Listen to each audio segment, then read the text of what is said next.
So we'll call this Sweetheart.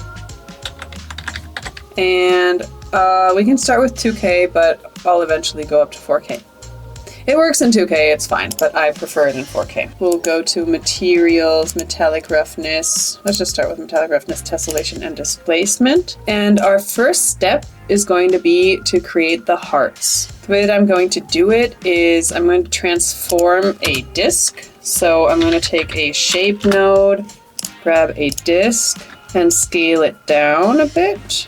Then to kind of get into the shape of a half heart, I'm going to use the trapezoid transform grayscale, and I'm going to do bottom stretch until it's something like this. We don't want it to tile, so we'll go to tiling mode and switch it to no tiling. Mirror it on the x-axis. Obviously this doesn't work because it's already symmetrical, but with a transformation 2D in between, if I transform this, it's supposed to be a pretty rounded heart.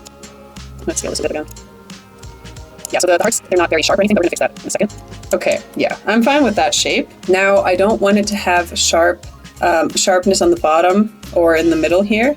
So what I'm going to do is put it through a non-uniform blur grayscale and put it into both inputs. Here you can see it'll end up being a softer shape.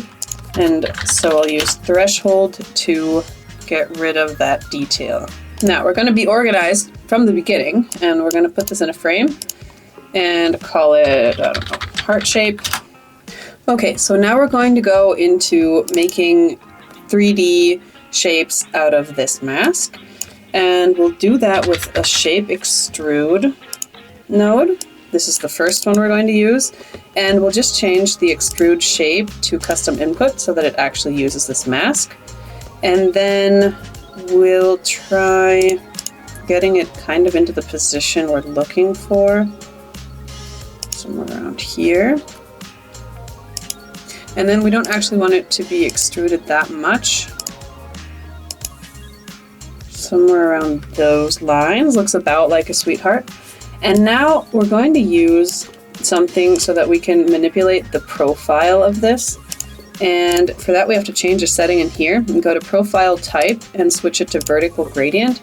Now we're going to make a custom gradient using a curve node and a transformation 2D to get it to be vertical. Okay, so this is obviously not what we want, but we're going to manipulate the curve so that we get a little bevel and then like just a little bit, it's supposed to go out just a little bit. So if we look at this reference, we can see that we have a somewhat beveled side on one side, and the other side, it just kind of curves outwards a little bit. And that's what we're going to try to replicate. To that, we'll take this curve, take this up first of all, see how that's influencing it. We want it to actually be pretty much straight. Ish. Oops. A little point here, and another point here to add that little bevel.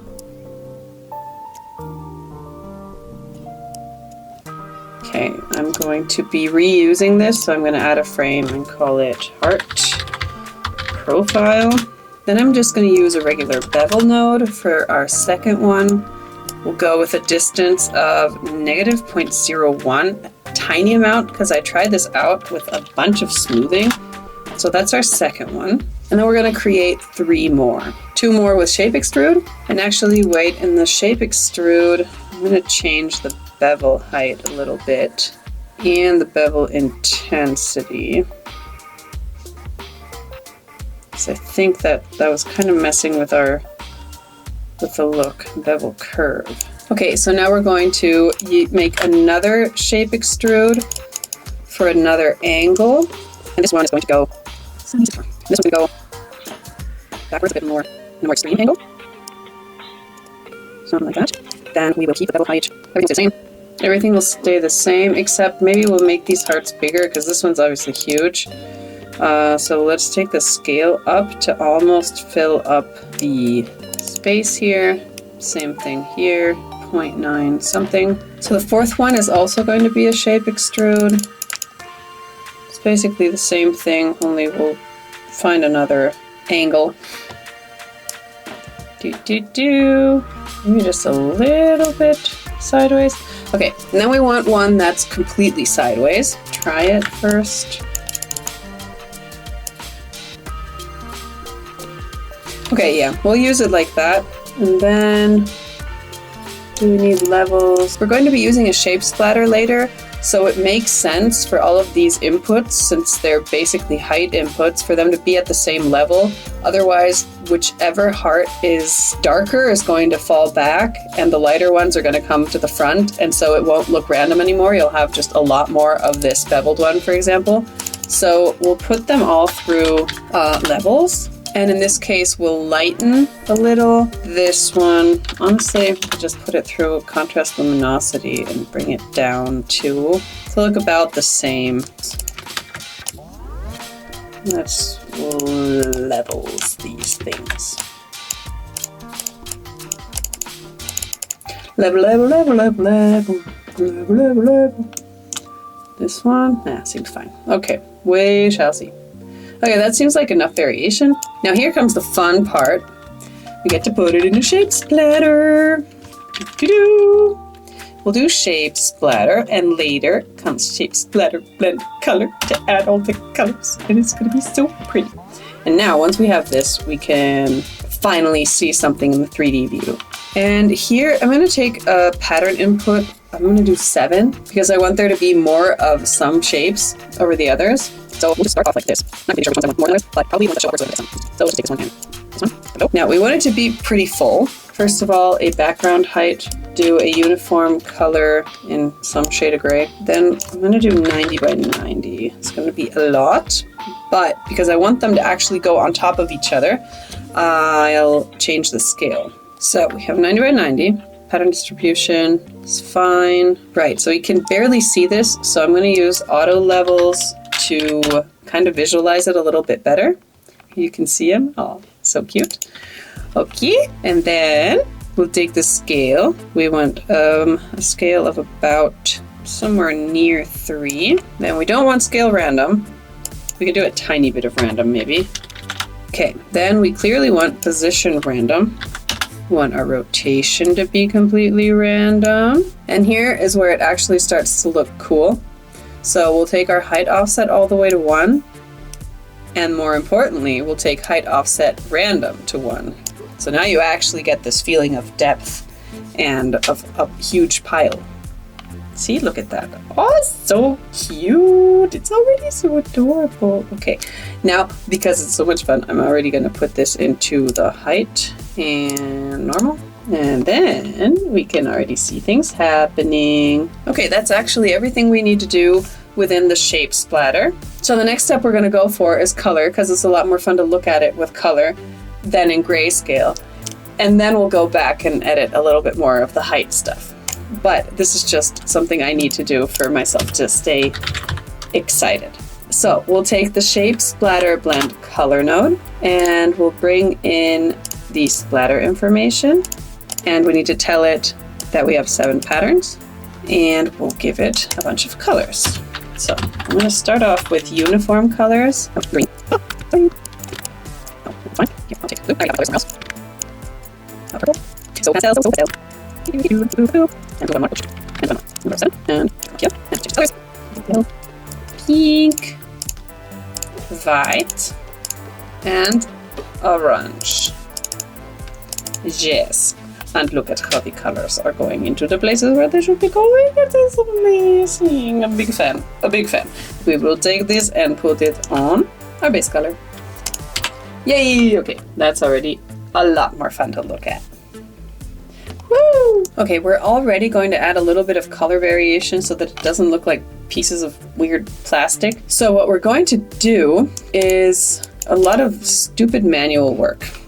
So if we look at a reference again, you can see that the colors are obviously not just all uniform. And a part of it we're going to solve with a height map, but it helps to bring in a little bit of color variation already in this step. So to do that, we're going to use a noise and blend the colors that we have with a lighter version of themselves. So they get a little dusting, basically. For this, we're going to use a grunge concrete, and we're going to put it through a histogram select, 0.62, And we'll leave the rest. And then we'll take each of these colors, put them through an HSL, and take the saturation down a little bit and the lightness up a bit. Then we'll blend and use that.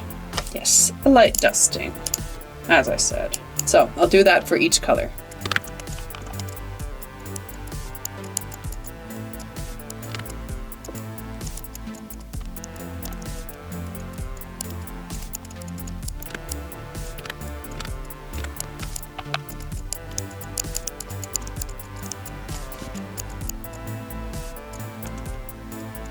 Okay, that was a little bit of a struggle. I don't know why I couldn't find the noodles. Color already has a little bit of a chalky look to it, which is kind of what we're going for. So I'm going to put this in a frame, and I'm going to say, I don't know, main heart coloring, potentially coloring. Okay, so the height of our hearts is a little bit boring. So we're going to add little dents and crevices and stuff. Doesn't have to have a whole lot of variation. So the first set of dents we're going to do with a fractal sum 3, and we're going to use a threshold on it. I want them to be pretty tiny. Okay, and then since I don't want them to be a mask, I want them to be kind of indented. I'm going to use the non-uniform blur grayscale again, which is one of my favorite things to do to make things, to not use the bevel node all the time for height. Okay, that tiny bit of intensity, that should work. That's one of our dents. We're gonna make a second kind, and for this one, I hate this. We're gonna use the grunge spots dirty. We'll take a balance down. Contrast can stay down. Okay, that's fine. And then we're gonna take this once again into a non-uniform blur again. Take the intensity down, something like that. And that's it for our other dents. So let's make a little bit of room here. Also, I just started using, what am I doing? Fine. So, okay, so we're going to use blend nodes to bring in these dents with subtract. And a very, very, very, very, very teensy number. You won't even be able to see it, to be honest, but it will be visible later. Okay. Ah, can this go away? My pointer is broken. I hate it. Let's save, maybe, also. Why did it always take me that long to do my first save? I am going to hate myself one day. Here we'll go with a little bit more. Okay. There we go. Okay, another one. Let's check in this.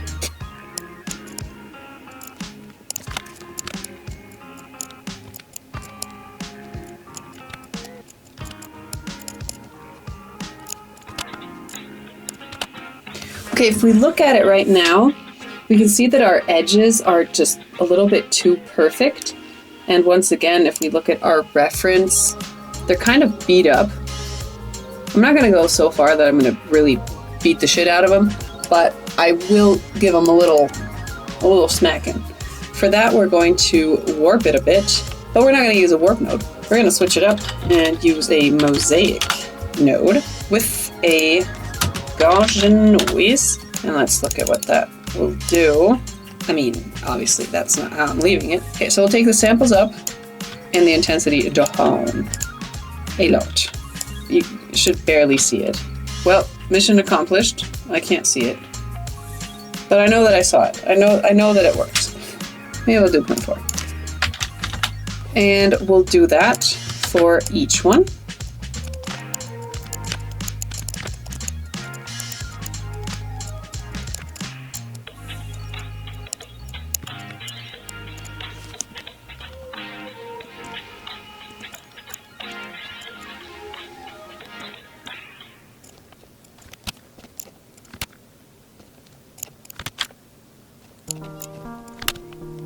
So I ended up putting the intensity at 0.04, 0.05. So now we want to put text on them.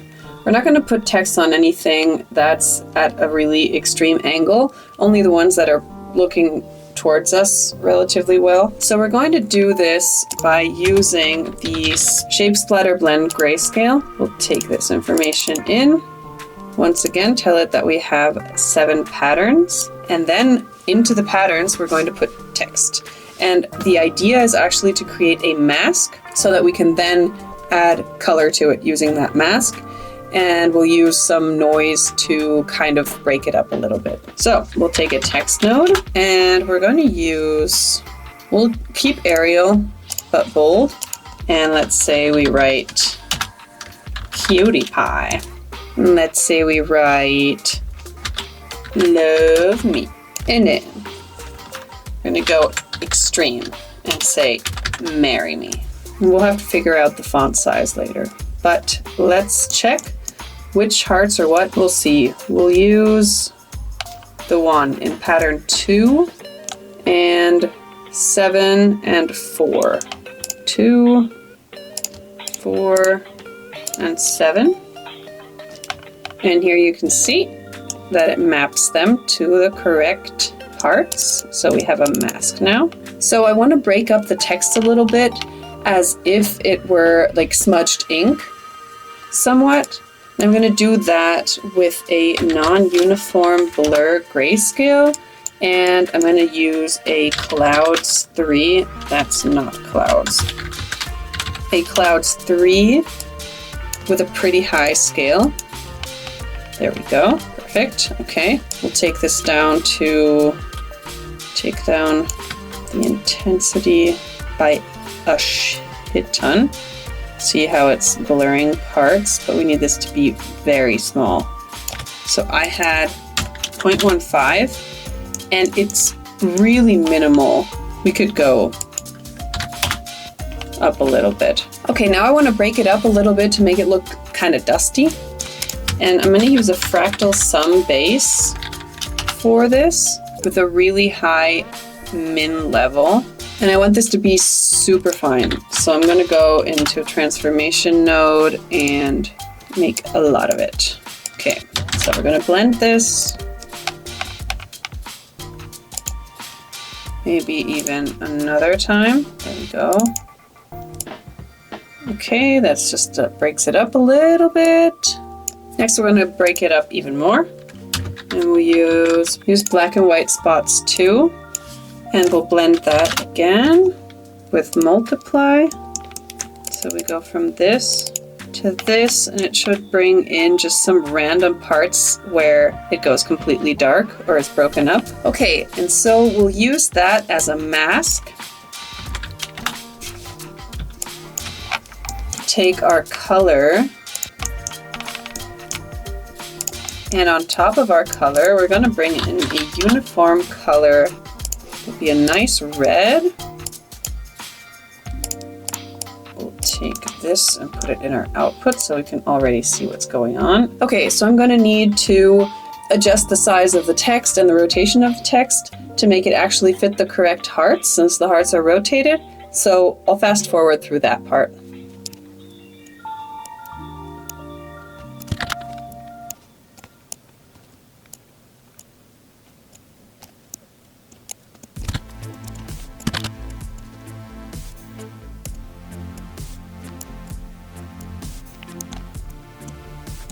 Okay, that looks good. I do realize that the text is a little bit too light, so I'm going to try to get the mask to be a little bit lighter.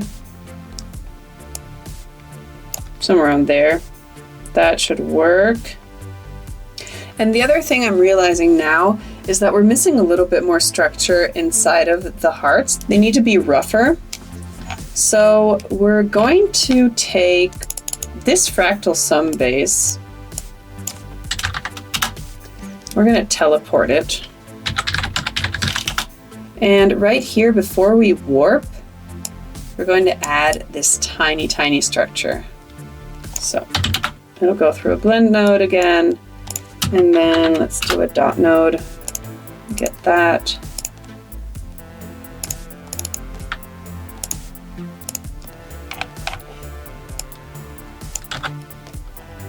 And once again, take the opacity down to like 0.04 or so. That might even be too much. It has to be really subtle. Okay, yeah, that should work. Okay, so I'll do the same thing for all of them.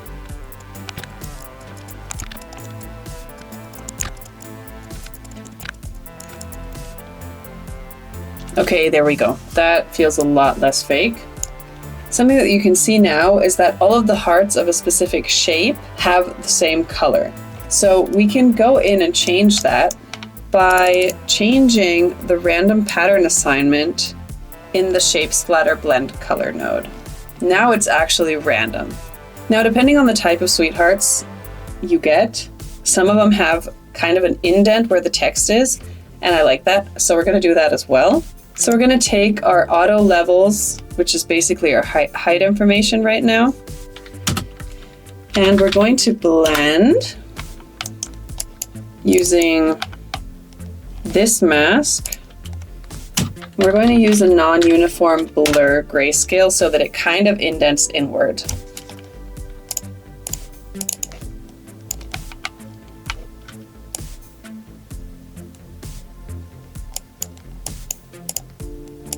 We're going to subtract, again with a very low number. Could probably be even smaller. Okay, let's frame this, call it text. And this is going to be our height information. So let's take this into a normal to check that out. I'm using OpenGL. Let's put this up to like 10. Oh yeah, looking good. Now something that I'm missing is a little bit of a feeling of like dust on top. So to get that effect, I literally just looked for dust and found something that kind of worked. It needs ambient occlusion and normal information. So first of all, let's get some AO. Ah, looks so cool. Teensy amount. That'll be our AO, this will be our normal. Then I'll take the level to 0.64, contrast 9.2, and the occlusion amount, none, and noise opacity. So if you look in here, it looks kind of dusty. Perfect. We're gonna need this later. I'm gonna keep it up here, but basically we'll blend that dust right on in there with add, but with a very, very tiny amount of add. Okay, I know that's exaggerated, you can't see it, but you will see it. Now let's take this and put it into the normal and this into height. Okay, that's looking good. This could even be a bit less.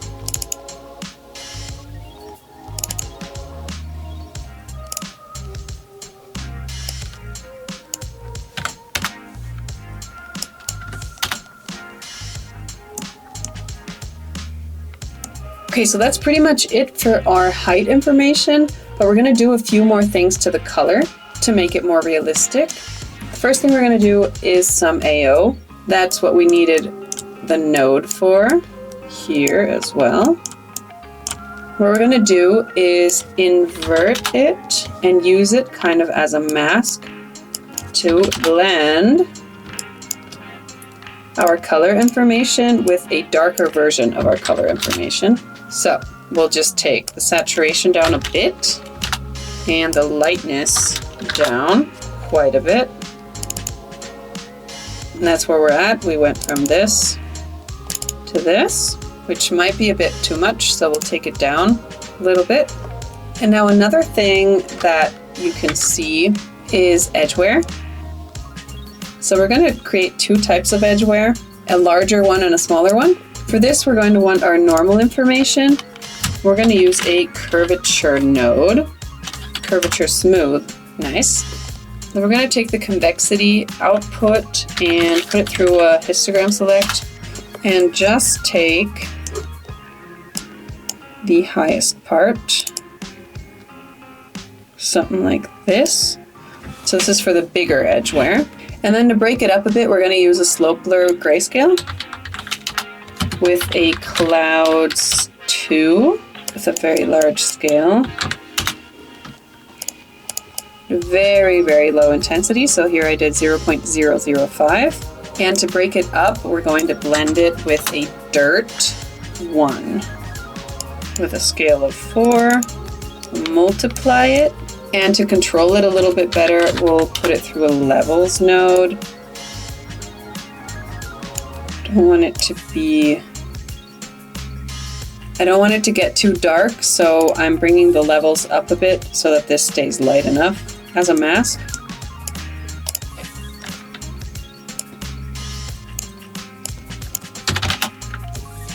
We'll blend it. Again, with a lighter version now of our base color, with just a little bit lighter, even though a little bit is a lot. So we're going from this to this, so it's pretty subtle, but we could technically bring it up a little bit more. Okay. And now we're going to do the second type of edge wear. For this, we're going to use a curvature Sobel with the same normal information as before. Oh, we need to make some room here. Bring the intensity up. And once again, we're going to select the lightest parts. Something like that. So this will be more of a clear type of edge wear, but we're still going to break it up a little bit by blending it with black and white spots 1. We'll make this somewhat more contrasty though. About like that. So mixing it with black, like that. Maybe I'll take the scale up though. It also gives a little bit of a dusty vibe as well. Now, this is a great place to pay attention because either we accidentally switch to 8 bits because we don't have anything going into the background and it defaults to 8 bits and we don't want that because it might mess things up in the future. So I'm going to go here, put it to absolute at output format and switch it to 16 bits per channel so that we continue with 16 bits of information. And then we'll use this as a mask again for this part. We'll reuse our lighter version of the color. So, again, these are subtle changes. And now let's look at what that looks like. Perfect, it added quite a bit of depth. Now I want to use the dust from before that we added to the height map and add a little bit of color to it. We'll blend. We're going to use an even lighter version of our material, 0.57. We're going to take our dust from before as a mask. There we go. Okay, nice. So I want to test out what it would look like with a little bit of subsurface scattering. Okay, so I added a scattering node and went to materials and switched to metallic roughness SSS. And then in the properties here, I just took the scale down to 0.03 so that it's really minimal. I don't know how I feel about it, but I'm leaving it like that. Because in Blender, I'm going to turn on subsurface scattering a tiny bit as well, so might as well look at it like that now. But otherwise, we're done. So cute! Woohoo! This is what the entire graph looks like. I think it looks okay. I think we did all right.